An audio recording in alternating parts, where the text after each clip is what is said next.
हर पल एक नया साज है ज़िंदगी, एक नई आवाज़ है ज़िंदगी। कितना हंसे हैं हम, कितना रोए हैं हम, इन्हीं सभी बातों का हिसाब है ज़िंदगी। सोचो अब आप क्या करते हो और आप क्या करोगे, इन सभी प्रश्नों का जवाब है ज़िंदगी।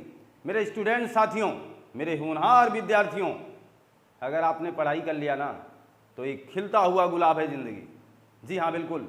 और कभी घबराना मत, लाख अड़चन आए, लाख कठिनाइयाँ आए, कभी घबराना मत।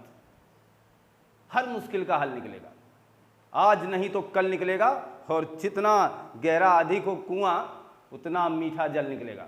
तो घबराना नहीं है, हर मुश्किल का हल निकलेगा। वो लाख बड़ी मुश्किल, लाख बड़ी बाधा क्यों ना हो, हर मुश्किल का हल निकलेगा। बस थोड़ा सा विलंब हो सकता है, लेकिन हर मुश्किल का हल निकलेगा। बस धैर्य बनाए रखिए और अपने ऊपर विश्वास बनाए रखिए कि हम क्या करेंगे। आइए छोड़िए सारी बातों को, आइए हम आपको बहुत ही सुनहरी और प्यारी सी यादों की तरफ ले चलते हैं। एक सुनहरा सफ़र आपका इंतजार कर रहा है। आप शुंग वंश के इतिहास को जानकारी में ले रहे हैं, आप शुंग वंश के बारे में बहुत कुछ जानना चाह रहे हैं। आइए जुड़ते हैं शुंग वंश के इतिहास एपिसोड में, पार्ट दूसरे में आपका स्वागत है, अभिनंदन है। यहाँ आप ध्यान दीजिएगा कि शुंग वंश का इतिहास जैसा रहा है, उसने हमारे पूरे परिवेश को ही बदल कर रख दिया है। जहाँ मौर्य वंश में बौद्ध धर्म का बहुत ज़्यादा प्रचार प्रसार था, शुंग वंश के आने के बाद हमारा हिंदू धर्म, हमारा भागवत धर्म, हमारा सनातन धर्म आगे आता है। जी हाँ बिल्कुल, उसका पुनर्जागरण काल कहा जाता है। इन सारी बातों पर मेरा फोकस रहा है और आपको एपिसोड 1 में हम ये बात बता चुके हैं। लेकिन आज का एपिसोड खास हो, खास लगे आपको, इसलिए हमारी कोशिश है कि हम आपको पीछे अभिप्राय से जोड़कर चलें। देखिएगा जरा, 185 ईसा पूर्व की बात हम कर रहे हैं। 185 ईसा पूर्व की बात कर रहे हैं, जब मगध के इतिहास में एक बहुत बड़ा परिवर्तन हो जाता है। मगध 16 जनपदों में सबसे शीर्ष जनपद था, कोई दो राय नहीं, सबसे समृद्धशाली था, सबसे ताकतवर था। वहाँ पर मौर्य वंश के राजा महाराजा राज कर रहे थे। जी हाँ, जिसमें आपने चंद्रगुप्त मौर्य को देखा, आपने बिंदुसार को देखा और आपने बहुत ही सक्षम शासक अशोक को देखा। सारी बातों से आप विधिवत परिचित हो चुके। 185 ईसा पूर्व में एक बृहदर्थ नाम का राजा था जो कि मौर्य वंश में था, यानी उसे मौर्य वंश का अंतिम राजा हम कहेंगे। मौर्य वंश के अंतिम राजा का यानी लास्ट राजा का नाम था बृहदर्थ, जिसकी हत्या कर देता एक आमत्य। आमत्य का मतलब एक सेनापति, एक सेनापति, उस सेनापति का नाम था पुष्यमित्र शुंग। मौका पाकर के पुष्यमित्र शुंग ने बृहदर्थ की हत्या कर दी है, यानी एक ऐसी मर्डर जो इतिहास बन गई।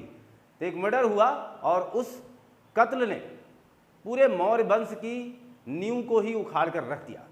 और अब शासन सत्ता संभालेगा पुष्यमित्र शुंग और वंश कहलाएगा शुंग वंश। यानी स्थापना होगी कब? 185 ईसा पूर्व।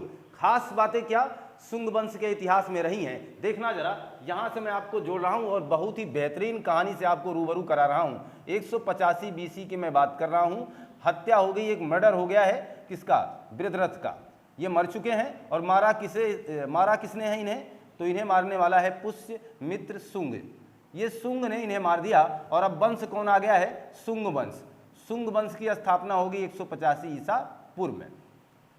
पुष्यमित्र शुंग जाति का ब्राह्मण है, पूरी तरीके से समर्पित है भागवत धर्म के लिए, पूरी तरीके से समर्पित है वैदिक कालीन सभ्यता के लिए। वैदिक कालीन सभ्यता जिसने हमारे कल्चर को बहुत ही गहराई से सींचने का काम किया है। वैदिक वह सभ्यता जिसके कल्चर की परछाई, जिसके संस्कृत की रूपरेखा का निवारण आज भी हम अपने जीवन के निर्वहन में करते रहे हैं और आज भी करते हैं और करते रहेंगे शायद। मे बी जो भी है, इतिहास आपको जोड़ के दे रहा हूँ। वैदिक कालीन सभ्यता जहाँ हमने तमाम प्रकार के कर्म कांडों से अपने आप को जोड़ा, यज्ञोपवीत धारण किया, तमाम प्रकार के संस्कार हमने किए, आज भी हम कर रहे हैं। इसका मतलब है हमारा कल्चर वहाँ आज के 1500 ईसा पूर्व पहले रही वैदिक कालीन सभ्यता से जुड़ा हुआ है, आज भी जुड़ा हुआ। आज भी हम ऐसे परिवेश की धारणा लेकर के, अवधारणा लेकर के इस जीवन और इस समाज के सामने चल रहे हैं, इसमें कोई दो राय नहीं है। लेकिन एक समय ऐसा था कि जब बीच में मगध कालीन राज्यों में, यानी मगध के समकालीन राज्यों में, मगध के समय जब मगध पूरे भारत पर अधिकार कर चुका था, जब चंद्रगुप्त मौर्य चक्रवर्ती सम्राट बन चुका था, जब पूरे भारत पर केवल चंद्रगुप्त मौर्य का कब्जा था, वहां से इतिहास कुछ और गवाही देता है। गवाही ये देता है कि अब हमारे उस वैदिक कालीन सभ्यता का दूर दूर तक इस मगध कालीन इतिहास में कहीं नाम नहीं था। हम उस सभ्यता को छोड़ आए थे, हम उस सभ्यता से बिल्कुल परे हो चुके थे, बात नहीं कर रहे थे। यानी कहने का मतलब अब हमारे पास एक अलग धर्म था जिसका नाम था बौद्ध धर्म, और एक धर्म और था जिसका नाम था जैन धर्म। तो कुछ जो राजा महाराजा बीच में हुए हैं उनके धर्म अलग अलग रहे हैं, किसी ने जैन को अपना लिया, किसी ने बौद्ध को अपना लिया, लेकिन कहीं दूर दूर तक वैदिक कालीन सभ्यता नहीं थी। महात्मा बुद्ध ने कहा था ना कोई भगवान है और ना ही कोई आत्मा, जो है सब एक ऊर्जा है। इस वजह से कहीं पर उस समकालीन क्षेत्रों में कहीं पर आपको मंदिर मस्जिद नहीं मिलेंगे। इसका मतलब हुआ कि जब मौर्य थे तो इन्होंने मंदिर का निर्माण वगैरह नहीं करवाया है, इनको मंदिर से कोई लेना देना नहीं था। अब देखना जरा, जब ये मौर्य वंश की समाप्ति होती है और जब ये पुष्यमित्र शुंग आता है तो इसने पूरी कहानी को एक तरीके से बदल दिया है। अब देखना, यहां से पुनः वैदिक कालीन सभ्यता आएगी, इसीलिए इसे पुनर्जागरण काल कहेंगे हम। पुनर्जागरण काल किसका? पुनर्जागरण काल वैदिक कालीन सभ्यता का। वैदिक सभ्यता का पुनर्जागरण हुआ है यहां पर, क्लियर है ना? तो पुनर्जागरण किसका हुआ है? वैदिक सभ्यता का। एग्जामिनर आपसे प्रश्न कर सकता है कि किस राजा ने वैदिक सभ्यता का पुनर्जागरण किया है, यानी सोई हुई सभ्यता को किसने पुनः जगाया है? पुष्यमित्र शुंग ने पुनः वैदिक कालीन सभ्यता को जगाया है, जगाने का काम किया है, और इसने भागवत धर्म को फैलाया है। कौन सा धर्म? भागवत धर्म। आने के बाद भागवत धर्म को फैलाता है, ऐसे प्रचार प्रसार के लिए बहुत ही अच्छे ढंग से ये जाना जाता है। और कहा जाता है इसने बौद्ध भिक्षुओं को कटवा दिया था और सरयू नदी में फिकवा दिया था। कितना इतिहास सही है, मैं इस पर बहुत ज़्यादा परछाई नहीं डालना चाहता। एक बात समझना, जो रूपरेखा निवारण है हमारे टीचिंग प्लान में, हम बस इसी रूपरेखा को आपके सामने रख रहे हैं। तो बौद्ध धर्म का ये बिल्कुल विरोधी था और आ गया भागवत धर्म को लेकर के हमारे पूरे भारत में। अब भागवत धर्म की प्रचार गाथा, प्रचार प्रसार होंगे, बड़े बड़े मंदिर मस्जिद बनवाए जाएंगे, और उस मंदिर के माध्यम से हमारे भागवत धर्म को एक नई दिशा, एक नई रूपरेखा मिलेगी। आइए जुड़िए भागवत धर्म के नए इतिहास में, आइए जुड़िए। वैदिक कालीन सभ्यता का पुनर्जागरण काल हो चुका है। आइए पुष्यमित्र शुंग की कहानी को थोड़ा सा आगे बढ़ाते हैं। जी हाँ, पुष्यमित्र शुंग के बारे में बहुत कुछ हम लोग जान चुके हैं पिछले एपिसोड में। फिलहाल यहाँ बात समझेंगे हम लोग, अब सीधी सीधी बात, इस पूरे इतिहास को आगे बढ़ाना है। वैदिक कालीन सभ्यता में जहाँ ये वाकई में राजा जरूर है, लेकिन ये कोई विशेष काम नहीं कर रहा है। एक राजा होने का मतलब ये है कि आपको अपने क्षेत्र का विकास करना है, आपको अपने साम्राज्य को समृद्ध बनाना है, आपको अपने मगध को बहुत ही ऊंचा उठाना है। लेकिन इसकी सोच में बिल्कुल ऐसा नहीं था। ये एक केवल अपने धर्म की बात कर रहा था, अपने धर्म के प्रचार प्रसार में लगा हुआ था, लेकिन ऐसा नहीं था कि जिम्मेदार नहीं था। इसका सबसे बड़ा पुत्र अग्निमित्र, यहाँ से कहानी सुनिएगा, बहुत ही दिलचस्प होने वाला है। इसका सबसे बड़ा पुत्र अग्निमित्र विदिशा का राज्यपाल हुआ करता था। राज्यपाल का मतलब इसने अपने बड़े पुत्र को विदिशा का क्या बनाया था? राज्यपाल। देखिएगा, ये महत्वपूर्ण चीजें मैं नोट करूंगा। विदिशा का राज्यपाल या गवर्नर, विदिशा का गवर्नर कौन था? गवर्नर था अग्निमित्र। अग्निमित्र देखिए, वो पुष्यमित्र है, इनके बेटे का नाम है अग्निमित्र शुंग। क्लियर है ना? तो विदिशा का गवर्नर हुआ करता था। सारी जिम्मेवारी पुष्यमित्र शुंग ने इसी अग्निमित्र पर दे रखी थी। अग्निमित्र बहुत ही बहादुर था और बहुत ही सशक्त शासक था। सारा बोझ उठाता थे, यानी सारी दुनिया का बोझ हम उठाएंगे, अपने पापा का दिया हुआ वचन हम निभाएंगे, ऐसी अभिलाषा लेकर के अग्निमित्र अपने कार्य क्षेत्र को बहुत ही अच्छे ढंग से निर्वहन कर रहा था। पुष्यमित्र शुंग को एक बार ये पता चलता है कि यवनों ने आक्रमण किया है भारत के कुछ क्षेत्रों में, साकेत एरिया, साकेत के आसपास के क्षेत्रों में आक्रमण हुआ है। इसने क्या किया कि अपने खुद तो काम वो कर नहीं रहा था, अपने पुत्र अग्निमित्र को भेज देता है यवनों को पीछे करने के लिए, यानी यवनों को हटाने के लिए। अग्निमित्र अपने पिता की आज्ञा को लेकर के निकल पड़ता है सैनिकों के साथ। फिलहाल आप देख रहे हैं पुष्यमित्र शुंग वाकई में कोई बहुत बड़ा काम नहीं कर रहा है, इसलिए इसकी जो उपाधियां हैं, कुछ अलग अलग उपाधियां इसको मिली हैं, मैं उसको भी लिख देता हूं। सेनापति इसे कहा जाता है, सेनापति, इसे सेनानी कहा जाता है, सेनानी कहा जाता है। दो अश्वमेघ कर्ता कहा जाता है, दो अश्वमेघ कर्ता, यहाँ से जोड़ रहा हूँ आपको, कहानी बहुत ही दिलचस्प होने वाली है। दो अश्वमेध कर्ता कहा जाएगा और ओदभाज्य कहा जाएगा। ओदभाज्य का मतलब जल्दी उठने वाला। देखिएगा, ये उपाधियाँ किसकी हैं? पुष्यमित्र शुंग की। ये है पुष्यमित्र शुंग की उपाधियाँ हैं। देखिए, कहीं राजा इसे नहीं कहा गया, पुष्यमित्र शुंग, कहीं इसकी उपाधि में इसको राजन नहीं कहा जा रहा है, लेकिन अग्निमित्र की उपाधि में इसे राजा राजन कहा जाएगा। इसे राजा, इसे राजन कहा जाएगा। तो शुंग वंश के इतिहास में निम्नलिखित में से किसे राजा या राजन कहा जा रहा है? तो ऐसी व्यवस्था के साथ आप अपने प्रश्नों का जवाब दे सकते हैं। फिलहाल सेनानी, सेनापति, दो अश्वमेध कर्ता। दो अश्वमेध कर्ता, ये तो ओदभाज्य का मतलब जल्दी उठ जाए, जो ज़्यादा सोए ना। आगे समझें, यहाँ हमारे कहने का तात्पर्य यह है कि दो अश्वमेध कर्ता का मतलब क्या होगा। कहा जाता है पुष्यमित्र शुंग ने दो अश्वमेध यज्ञ कराया था। अश्वमेध का मतलब समझ रहे हैं? वैदिक कालीन सभ्यता में बताया गया था कि अश्वमेध यज्ञ किसे कहते हैं। भगवान श्री रामचंद्र जी ने भी अश्वमेध यज्ञ कराया था। अश्वमेध यज्ञ का मतलब घोड़े छोड़े जाते थे, और अगर किसी ने उस घोड़े को पकड़ लिया, वो घोड़ा जहाँ तक जाएगा सारा विस्तार हमारा है, सारा विस्तार हमारा है, जहाँ तक घोड़ा जाएगा। अगर उस घोड़े को किसी ने पकड़ लिया तो समझ लेना चैलेंज दे दिया है, और अब हमें उससे युद्ध करना है। ये होता था अश्वमेध। कोई भी राजा अपने आप को चक्रवर्ती बनाने के लिए, अपने आप को बहुत बड़ा शक्तिशाली दिखाने के लिए अश्वमेध करता था। दूसरा अश्वमेध होता है, और कहा जाता है दूसरे अश्वमेध के दौरान जब घोड़ा जाता है, दूसरे अश्वमेध के दौरान जब पुष्यमित्र शुंग ये अश्वमेध को संपादित कर रहा होता है, तो घोड़ों को किसने पकड़ लिया? यवनों ने। और जब यवनों ने घोड़ों को पकड़ लिया है, तो पुष्यमित्र शुंग ने अपने सबसे बड़ी ताकत को उनके सामने झोंक दिया है। अग्निमित्र को भेज दिया है। अग्निमित्र अपने सैनिकों के साथ गया, यवनों को पराजित किया, यवन वहां से भाग जाते हैं। सोचिएगा जरा, ताकतवर है, इससे पता चल रहा है यवन वापस लौट गए हैं। अब वापस आ रहा है कौन? जीता हुआ युद्ध जीत करके अग्निमित्र। और रास्ते में पड़ता है विदर्भ, रास्ते में पड़ता है विदर्भ, और विदर्भ में इसकी हो जाती है एक दोस्ती माधव सेन नाम के व्यक्ति से। माधव सेन नाम के व्यक्ति से दोस्ती हो जाती है। माधव सेन कोई मामूली आदमी नहीं था, एक राजा का भाई था माधव सेन। माधव सेन की दोस्ती होती है अग्निमित्र से। अग्निमित्र माधव सेन के साथ उसके हवेली पर जाता है, युद्ध वापस लौटता है। देखना, कहानी जुड़ रहे हैं, बहुत दिलचस्प कहानी है। अंदर चला जाता है उसके साथ, और जैसे ही ये उसके बरामदे में पहुंचता है ना, तो सोचिए जरा, ऐसे भी बड़े बड़े महल बने हुए करते थे, तो एक बहुत बड़ी पिक्चर लगी थी, तस्वीर।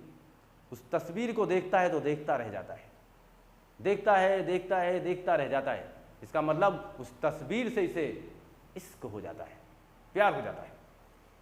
और वो पूछता है माधव सेन से, ये कौन है, ये किसकी सूरत है, ये किसकी मूरत है, ये किसकी तस्वीर है? माधव सेन कहता है कि ये मेरी बहन है राजन, ये मेरी बहन है। अग्निमित्र कहता ठीक है, कोई बात नहीं, बहुत ही खूबसूरत है। माधव सेन को पता चल जाता अंदर से कि ये हमारे काम का आदमी है।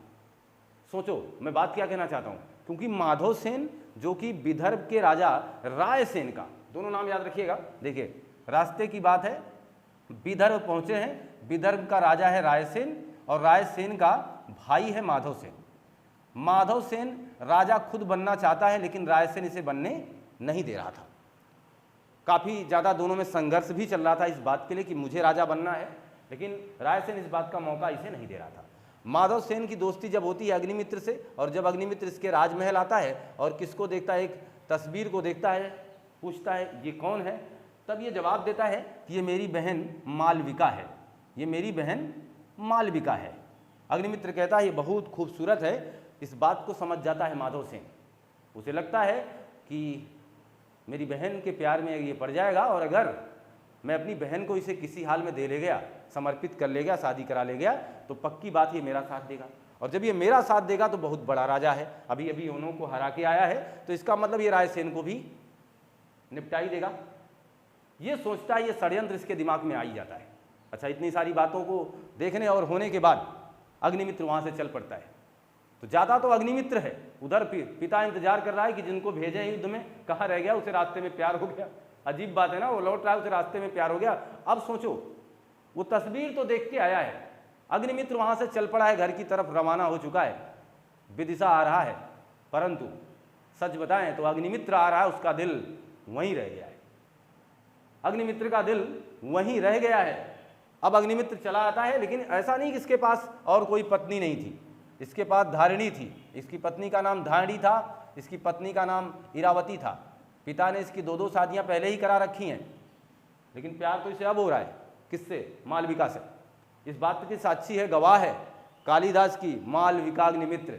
कालिदास का पहला नाटक जिसे आप कहते हैं मालविकाग्निमित्र, कालिदास ने अपने पहले नाटक में इसी प्रेम कहानी की तो बात की है, मालविकाग्निमित्र, यानी मालविका और अग्निमित्र की प्रेम कहानी।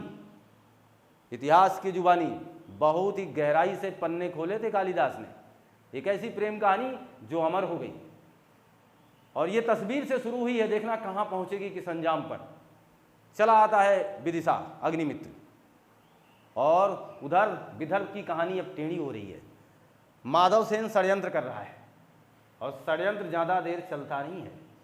किसी के साथ किया गया षड्यंत्र बहुत लंबे समय तक नहीं टिकता है। माधवसेन क्या करता है? षड्यंत्र करता है, परंतु रायसेन इस बात को जल्दी समझ जाता है, और जब रायसेन को ये बात पता चल जाती है तो रायसेन ने माधवसेन को जेल में डाल दिया, कारागार में डाल देता है। और ये भनक कहाँ पहुँचती है? माधवसेन किसी अपने गुप्तचर के माध्यम से ये बात अग्निमित्र के पास, यानी अपने दोस्त के पास भेजता है। एक चिट्ठी, एक पत्र लिख करके भेज देता है कि मेरी मदद की जाए। और जब ये बात अग्निमित्र को पता चलता है तो अग्निमित्र सोचता है कि जरूर मुझे इनकी मदद करनी चाहिए। और इस बीच रायसेन माधवसेन के साथ इसकी बहन मालविका को भी मारना चाहता है, यानी बंदी बनाना चाहता है। मालविका किसी तरीके से अपने आप को बचा करके भाग लेती है, और भागते हुए कहाँ जाती है? विदिशा। विदिशा आती है तो उसकी मुलाकात किससे होती है? धारिणी से, यानी अग्निमित्र की पहली पत्नी से मिलती है। और धारिणी जब उस मालविका को देखती है ना, तो शुरुआत में ही ये घायल हो जाती है, और दिमाग में इसके आ ही जाता है कि अरे वो सारे भाई हर पत्नी अपने पति को जानेंगी। और शुरुआत में ये घबरा जाती कि ऐसा ना हो कि मेरे पति पे डोरा डाले और मेरी पति को कुछ परेशान करे। और इसको लगता है कि अगर हमारे पति ने इसको देख लिया ना, तब तो फिर हमारी चाहत गई, और ये इसी को चाहेंगे, इसी से प्यार करने लगेंगे। इस बात की धारणा धारिणी के अंदर आती है, और धारिणी इसी बात की धारणा लेकर इसको मालविका को गाने बजाने, नृत्य सीखने के लिए भेज देती है। इसकी रक्षा करती है, इसको बचाती है, और नाच गाने में भेज देती है। ये वहाँ जाकर के सीख रही होती है नाच गाना, अपना नृत्य कौशल सीख रही थी। और इधर अग्निमित्र विदर्भ पर करता है आक्रमण। कहाँ? विदर्भ पर आक्रमण करता है, और रायसेन को पराजित करता है। माधवसेन को वहाँ की सत्ता बागडोर दे देता है, यानी अपनी दोस्ती खूब निभाई इसने। और अब माधवसेन से पूछता है कि कहाँ गई तुम्हारी बहना? माधवसेन कहता है कि ये मेरे दोस्त, वो तो गई है तुम्हारे अगना, तो तुम्हारे आंगन में ही है, और तुम्हें पता ही नहीं चला। अब ये अग्निमित्र वहाँ से दौड़ता हुआ आता है, धारिणी के पास जाता है, इनसे पूछता है ये तस्वीर तूने देखी है कहीं? अब धारिणी बताने को तैयारी नहीं, कह रहा तो बता दो मुझे, इसको कहीं देखा है क्या? वो पूछ रहा है इसको कहीं देखा है क्या, इसको कहीं देखा है? नहीं कोई बताता। पागलों की तरह ये बन बन ढूंढता है उसे, कई दिनों तो खाना नहीं खाता है। एक राजा मालविका को ढूंढने के लिए, जो कि माधवसेन ने कहा कि वो तुम्हारे आंगन में ही गई है, कहीं वहीं पर है, पूरा चक्कर लगा डालता है, लेकिन कहीं नहीं मिलता है, कहीं नहीं मिलती है वो मालविका। फिलहाल लंबे समय का संघर्ष है, जल्दी सफलता मिलेगी। और होता क्या है, एक गुप्तचर ने किसी तरीके से आकर के अग्निमित्र से बता दिया कि आपकी पत्नी ने उसे वहाँ भेजा है। और जब वो जान जाता है, फिर जाता है, मालविका से मिलता है, मालविका से इसके बाद शादी करता है। एक ये अटूट प्रेम कहानी है, जो प्रेम कहानी अमर हो जाती है, इतिहास के पन्नों में दर्ज है, और बहुत ही बेहतरीन प्रेम कहानी आपके सामने मैंने प्रस्तुत करने का प्रयास किया। ठीक है, तो यहाँ तक की बातें रहीं, आगे समझिएगा। मैं आपसे बात करूँ कि जब हम यहाँ पहुँच गए, अग्निमित्र को आपने देखा ही है, यवनों को इसने पराजित किया है, अपने साम्राज्य का विस्तार किया है, और आप ये देख पा रहे हैं कि सारी बागडोर सत्ता का इसने संभाल रखा है, सारी ताकत इसके पास थी। और इसका मतलब है कि पुष्यमित्र शुंग के बाद अब कोई गद्दी पर अगर बैठेगा तो अग्निमित्र ही बैठेगा, अग्निमित्र ही राजा बनेगा। फिलहाल इन राजाओं के क्रम में मैं आपको इस पुष्यमित्र शुंग वंश की कहानी को जोड़ के दिखा देता हूँ। यहाँ से आप याद रखिएगा, 185 से लगाकर 149 BC तक का इतिहास मिलता है किसका? पुष्यमित्र शुंग का, पुष्यमित्र शुंग का। इसके बाद देखना, ये तो फर्स्ट हो गया। सेकेंड में आ जाएगा 149 BC से लगाकर 141 BC तक राजा बन रहा है कौन?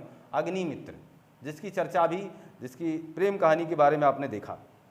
तीसरी महत्वपूर्ण बात होगी 141 बीसी से लगाकर 131 बीसी तक ये थे वसुज्येष्ठ। वसुज्येष्ठ ये कौन थे? अग्निमित्र के पुत्र थे, अग्निमित्र के ज्येष्ठ पुत्र थे, इनका नाम भी देखो वसुज्येष्ठ है। इसके बाद देखिए 131 के बाद 131 बीसी से लगाकर 124 बीसी तक राज करेगा कौन? वसुमित्र। वसुमित्र के बारे में, वसुमित्र कौन था? ये भी अग्निमित्र का ही पुत्र था, ये ज्येष्ठ था, ये छोटा था। क्लियर है ना? वो बड़ा पुत्र है, ये छोटा पुत्र है। वसुमित्र को भी शासन सत्ता संभालने का अवसर प्राप्त होता है, वो भी आप देख सकते हैं 131 बीसी से लगाकर 124 तक आ रहा, 7 से 8 वर्षों का शासनकाल इसका भी रहा है। और वसुमित्र भी बहुत शक्तिशाली राजा माना जाता है शुंग वंश का। इसने भी अपने इतिहास को बहुत ही चरमोत्कर्ष तक पहुंचाने का काम किया। इसने भी यवनों को पराजित किया, यवनों को पराजित किया, यानी पहले तो अग्निमित्र ने पराजित किया, मैं और आप समझ सकते हैं मिनांडर को पुष्यमित्र शुंग ने हराया था, इसकी बात मैंने एपिसोड 1 में की थी। तो पराजित तो सब कर रहे हैं, इसी कड़ी में वसुमित्र भी पराजित कर रहा है। और वसुमित्र के समय में ये बात मानी गई है कि वसुमित्र ने चीन तक कब्जा बनाया था, चीन तक कब्जा कर लिया था। इसका मतलब बहुत ही शक्तिशाली था, चीन तक इसने कब्जा किया था। और आज भी पता चलता है, देखो चीन में जब आप जाओगे तो कुछ लोग, कुछ जनजातियाँ, कुछ जातियाँ ऐसी हैं जो अभी भी शुंग लगाती हैं ना, तो इससे पता चलता है कि शुंग वंश का इतिहास वहाँ तक रहा होगा। हमारे यहाँ तो शुंग कोई नहीं लगाता, लेकिन वहाँ लगाते हैं अभी भी। शुंग नाम के बहुत ही लोग मिल जाएंगे। आगे देखिएगा 131 बीसी से 124 बीसी तक इनका कार्यकाल था। यहाँ तक के कार्यकाल की बहुत ही अच्छी रूपरेखा मिलती है। इसके बाद के जो कार्यकाल हैं वो छुटपुटिया राजा हैं, कह सकते हैं, जो दगे हुए कारतूस, उनके अंदर कोई बहुत क्षमता नहीं है ना, उनके इतिहास में कोई बहुत ज़्यादा प्रमाणिक तथ्य मिलते हैं, लेकिन उनके नामकरण हम कर दे रहे हैं, आप जाने रखिएगा। वसुमित्र के बाद कौन आएगा, इस बात को ध्यान दीजिए। अंधक आएगा, अंधक के बाद पुलिंदक के बाद घोष के बाद व्रजमित्र, ये हो गया। और व्रजमित्र के बाद आएगा भागभद्र, और भागभद्र के बाद आपको लास्ट याद करना है देवभूति का। देवभूति ये लास्ट है, अंतिम राजा जरूर याद रखें, पहला राजा याद रखें, अंतिम राजा लास्ट जरूर पूछा जाता है। देवभूति राजा बनता है कब? 87 बीसी में। 87 बीसी में ये राजा बनता है देवभूति, 87 बीसी में, और ये चलेगा 73 बीसी तक इसका शासनकाल। ये शुंग वंश का अंतिम राजा है, ध्यान दीजिएगा। राजाओं के क्रम आप देख रहे हैं, यहाँ से लगाकर मैंने यहाँ तक के आपको पूरा क्रम सजा के दिया है। और इसका लास्ट राजा है देवभूति, जो कि 87 ईसा पूर्व राजा बन रहा है और 73 बीसी तक शासन संभालेगा। इसके बाद इस वंश का अंत हो जाएगा, और इस वंश का भी अंत ऐसे ही होगा जैसे इसके पिता ने इस वंश की शुरुआत की थी, जैसे इसके दादा परदादा ने इस वंश की शुरुआत की थी। पुष्यमित्र शुंग ने बृहस्पति को मारा था, अब देवभूति को कोई मारेगा, और मारेगा कौन? देवभूति को मारने वाला आया है जी वासुदेव कर्ण, ये इसे मार देगा। वासुदेव कर्ण इसे मार देगा, देवभूति की हत्या करेगा, और कौन से वंश की स्थापना करेगा? कर्ण वंश। क्लियर है ना? तो कर्ण वंश की स्थापना करेगा कौन? वासुदेव। और आगे की कहानी आपको मिलेगी वासुदेव से और कर्ण वंश की स्थापना से। क्लियर है? तो यहाँ तक की बातें आपको ये पेशकश मेरे हिसाब से अच्छी लगी होगी, आप इसका स्क्रीनशॉट ले लीजिए। तो हम ये मान के चलते हैं कि आपको ये कहानी बहुत ही दिलचस्प लगी, आपको ये पेशकश अच्छी लगी, और मुझे पूरा विश्वास है कि आप शुंग वंश के इतिहास को बेहतर समझ पाए हैं, बहुत ही बेहतर समझ पाए हैं। दो अश्वमेधकर्ता की बात, ऐसे कुछ निचोड़ वाले प्रश्न हैं जिसे आप याद कर सकते हैं, और मुझे लगता है पूरी कहानी आपको दिलचस्प लगी होगी। तो एक लाइक शेयर सब्सक्राइब आपका बनता है साथियों, पढ़ना मत भूलिएगा, पढ़ते रहिए, मस्त रहिए, खुशहाल रहिए। मिलते हैं हम आपसे नए कंटेंट में। आपका दिन शुभ हो, आपको बहुत बहुत धन्यवाद।